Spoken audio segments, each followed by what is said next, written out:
Investigim.al zbardh kontratën koncesionare për parkimet në 25 rrugë të qytetit të Vlorës. Kontrata mbahej prej muajsh e fshehur nga Bashkia e Vlorës, duke lënë pa informacion 23.000 drejtues automjetesh të këtij qyteti. Këshilltarët të Bashkiak të Majtë dhe të Djathtë mohojnë ta kenë botuar kontratën, ndërsa hedhin akuza për falsifikim. Nëse anulohet koncesioni, Bashkia e Vlorës duhet i paguajë kompanisë fituese një penalitet prej rreth 2.2 milion euro. 6 muaj pas dhënies me koncesion të shërbimit të parkimit nga Bashkia e Vlorës për 25 rrugë, shoqata e gazetarëve për drejtësi siguron ekskluzivisht kontratën e nënshkruar mes bashkisë dhe kompanisë së vetme në konkurim. Në të parashikohen kushtet e kontratës, shkeljet, përfitimet, penalitetet dhe detyrimet e kompanisë fituese. Kjo kompani koncesionare krijoi bashkimin e përkohshëm të dy kompanive të regjistruara në Delaware të SBA-s dhe Rosh Pina të Izraelit, dhe specifikisht Tiz Holding LLC dhe On Track Innovations Ltd. Kontrata e nënshkruar mban datën 6 shkurt 2015 dhe ka numrin e protokollit 496. Nënshkrimi i saj erdhi pas miratimit të Këshillit të Bashkiak më 11 dhjetor 2014 dhe firmosjes më pas të ligjshmërisë së këtij vendimi nga prefekti e Vlorës Etiona Hoxha. Kontrata parashikon që kompania koncesionare të menaxhojë për 15 vitet në vijim 25 rrugë të qytetit të Vlorës, ku çdo qytetar që ka një makinë duhet të paguajë 50 lekë për çdo orë parkimi. Vetë Bashkia e Vlorës do të përfitojë për 2 vitet e para 10 milion lekë në vit, ndërsa në vitin e tretë të koncesionit, kësaj vlere prej 10 milion, do t'i shtohej edhe 2% e xhiros vjetore të kompanisë për çdo vit në vijim. Komisioni i dhënies me koncesion i Bashkisë së Vlorës ka bërë edhe planifikimin për shfrytëzimin e vend parkimeve për periudhën 10 vjeçare. Por në finalizim, kjo kontratë ka tejkaluar edhe parashikimet duke u nënshkruar për 15 vite.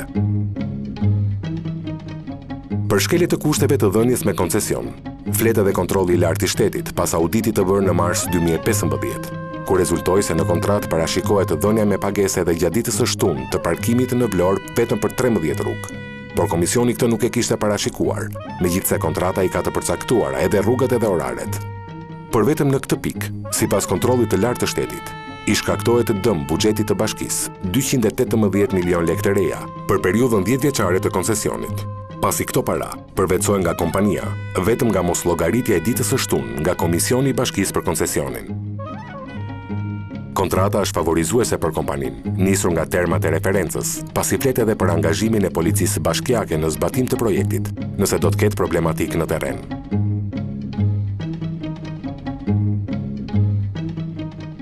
Ky koncesion dhe kjo kontratë kanë lënë pas mjaftie dyshimi.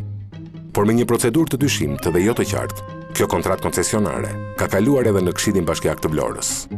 Investigim.al ka siguruar proces verbalin e mbajtur me shkrimdore në mbledhjen e Këshillit Bashkiak, ku u votua për këtë koncesion. Njëri prej këshilltarëve të së Majtës, Armand Lagji, deklaroi për Investigim.al se nuk është e vërtetë se ky koncesion është miratuar unanimisht. Ai thotë se janë falsifikuar votat e këshilltarëve, pasi vetë nuk ka votuar pro dhe ka kundërshtuar këtë koncesion në dëm të qytetit dhe qytetarëve. E vërteta është që nuk ka pas një votim të mirëfillt. Ka pas 3 mbledhje të Këshillit Bashkiak dhe është diskutuar 3 herë kjo gjë në parim. Normalisht, e vërteta është që janë votuar disa klauzola, por jo kalimi i parkimeve private, unë personalisht nuk kam votuar. Një tjetër këshilltar nga radhët e opozitës, Petrit Golemaj, konteston këtë proces pasi deklaron se i është kërkuar një votim në parim për të diskutuar në detaje në një moment të dytë për koncesionin 10 vjeçar. Ne nuk kemi marrë asnjë proces verbal. Dhe ai ka kaluar për vetëm në parim. Më vonë morëm vesh që kjo ishte bërë një vendim dhe unë jam antar i Këshillit Bashkiak, një rregull korrekt. Nuk e kam këtë vendim. Në dorën time nuk kam mbrit kontrata. Në dorën time unë kam proces verbale të këtyre 2 mbledhjeve, sepse të njëra unë s'kam qenë.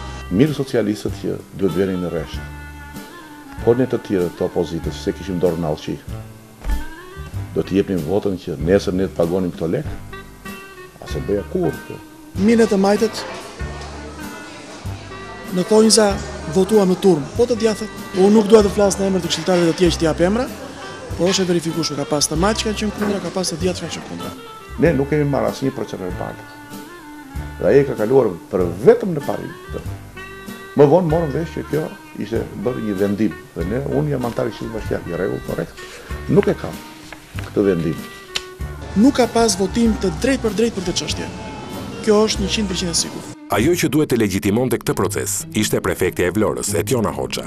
Megjithse ajo e ka kundërshtuar publikisht firmosjen e ligjshmërisë së koncesionit, shoqata e gazetarëve për drejtësi disponon dokumentin ku firma e prefektes vulos aprovimin për dhënien me koncesion parkimet e qytetit të Vlorës. Ndaj edhe KLSH i ka rekomanduar kryeministrit masën disiplinore vërejtje për largim nga posti prefektes dhe largim nga shërbimi civil për sekretarin e përgjithshëm të prefekturës. Sekretari i përgjithshëm i prefekturës nuk duhet të kishte kundërfirmosur në asnjë rrethan një vendim të tillë, pa pasur më parë një konsult përfundimtare me mua në cilësinë e prefektes Qarkut. I vetmi njeri ligjor ishte ajo që do ta pengonte. 24 rrugë s'ka qytet e Vlora, se s'ka më rrugë të tjera. Se mund të ishte si Tirana që i gati një qytet me 200.000 banor. Kontrolli i lartë i shtetit ka kërkuar anulimin e këtij koncesioni dhe ka parë të arsyeshme të rekomandojë që këtë shërbim mund ta ofrojë vetë bashkia ose me institucionet vartëse. Por nënkryetari i Bashkisë së Vlorës, Ardian Musta, deklaron se vetë ky institucion nuk mund të kryejë një shërbim të tillë, pasi mungojnë mundësitë dhe kushtet financiare.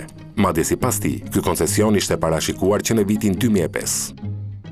Duke qenë që nga viti 2007 dhe në vazhdim, të ardhurat nga takse parkimit janë të nivelit pothuajse zero, po të marrë vetëm një statistikë të 3 viteve të fundit ku të ardhurat e bashkisë janë 1.8 milion lekë të reja ose 18 milion lekë të vjetra. Është vërejtur që ne kemi një humbje shumë të madhe dhe një mosmbledhje të tarifës dhe për këtë zgjodhëm një mënyrë tjetër të menaxhimit të parkimeve. Dhe nëse gjendet një mënyrë alternative flas, jo parkimi private, jo orar të vazhdueshëm ku ti duhet paguash, vetëm rruga kryesore, vetëm një rrugë, vetëm duhet studiohet kjo gjë. Bashkia i gjen edhe punson njerëz dhe taksat i mbledh vetë. Vetëm mënyra ka, nuk ka pse ta marrë një privat të që arrin ta bëjmë ne. Këta qytetarë do të pagonin lek për çdo ditë, për çdo orë, do të pagonin lek edhe në brendësitë të pallateve, edhe në rrugë që ka shtëpina që s'ka parking. Ne nuk kemi parking dhe nuk është menduar për këtë punë. Por në gjithë këtë sipërmarrje koncesionare, ata që janë shmangur totalisht janë qytetarët. Të pyetur, ata mohojnë të jenë konsultuar strukturat vendore me ta për marrje mendimi. Po nuk e di, neve nuk kemi para për të ushqyer vetëm jo më për të bërë të rrugë. Kjo shteti duhet ta bëjë të rrugë. Nga 25 rrugë që do të jepen, ka edhe disa prej tyre që nuk plotësojnë kushtet më minimale për të qenë rrugë dhe jo më të shfrytëzohen për parkime. Kjo rrugë që shikoni këtu është me licencë kalimi, por Këshilli Bashkiak ka vendosur që kjo rrugë të jetë me pagesë.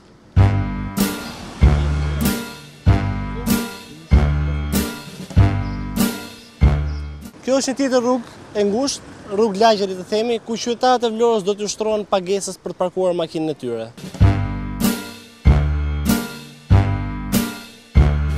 Edhe kjo rrugë siç e shihni, e cila nuk mund të quhet e tillë, pasi po të themi ka gropa të shumta dhe është pothuajse aromatizuar, do t'i nënshtrohet parkimit dhe pagesë. Qytetarët vlorënjak duhet të paguajnë edhe për këtë rrugë, duhet të paguajnë në momentin kur ata do të parkojnë makinën këtu.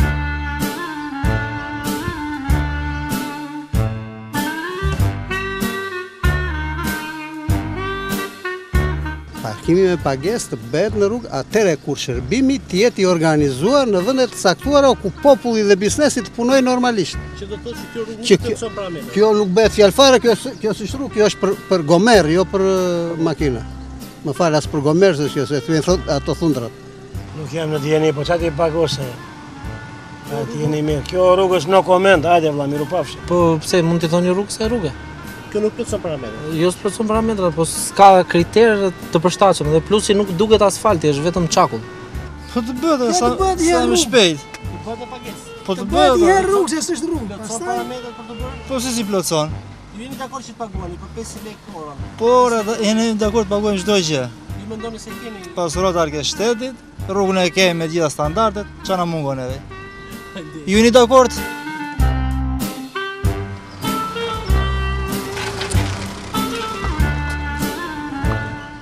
Investigim.al ka kontaktuar edhe me ish-krye bashkiakun Shpëtim Gjika për këtë koncesion, por refuzoi të komentojë këtë koncesion të propozuar nga vetë ai.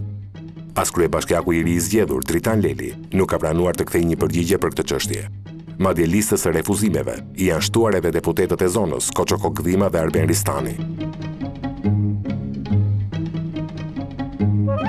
Kam një vërejtje edhe për opozitën, që ishte një opozit pa kokë, që nuk mblidhe shpesher, dhe duhet ishte marrë seriozisht me këtë problem që kur dëgjoj bisedat. Një prej aktivistëve të shoqërisë civile që protestoi kundër këtij koncesioni ishte Sazan Guri. Për të ka një bashkërendim mes bashkisë dhe prefekturës në dëm të qytetarëve, pasi në këtë sipërmarrje fiton koncesionari dhe një kryetar bashkie, por jo qytetarët e Vlorës. E shkelur e drejta e informimit dhe përfshirjes së qytetarëve në këtë lloj vendimarrje e cila mund të quhet vendimarrje e gabuar. Mendoj që ka shkelje në dhënien e këtij koncesionit dhe jo të gjitha gjërat kryen me koncesion. Vetë bashkia jep atë lloj kontributi që i kryen detyrime dhe shërbime ndaj qytetarëve dhe përfiton, po ndërkohë që duke qenë përfitim komunal, shërbimi ndaj qytetarëve është më i madh dhe përfitimi i qytetarëve është më i madh sesa në rastin e një tenderimi privat. Edhe ta ngre zërin unë dhe të mos ta ngre unë është kohë e humbur. Qeveritarët duhet mendojnë tamam dhe t'i vendosin në binar të shëndosh çdo veprim dhe çdo vendim që duhet marrë. Kontrata e pavorshme me 36 nene e ka të parashikuar edhe ndërprerjen e kontratës nga ana e qeverisë apo edhe bashkisë, por me kushte penalizuese të rënda.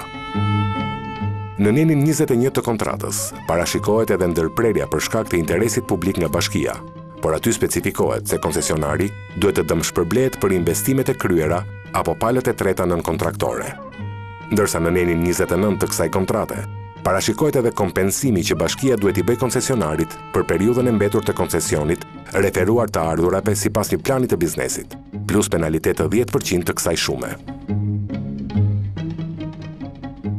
Në një shifër të përafërt, nëse kompanisë do t'ja anulohet kontrata e koncesionit, e cila sipas deklarimeve publike me gjas do të ndodhë, Bashkia e Vlorës duhet i paguajë kësaj kompanie rreth 2.2 milion euro kompensim dëmi.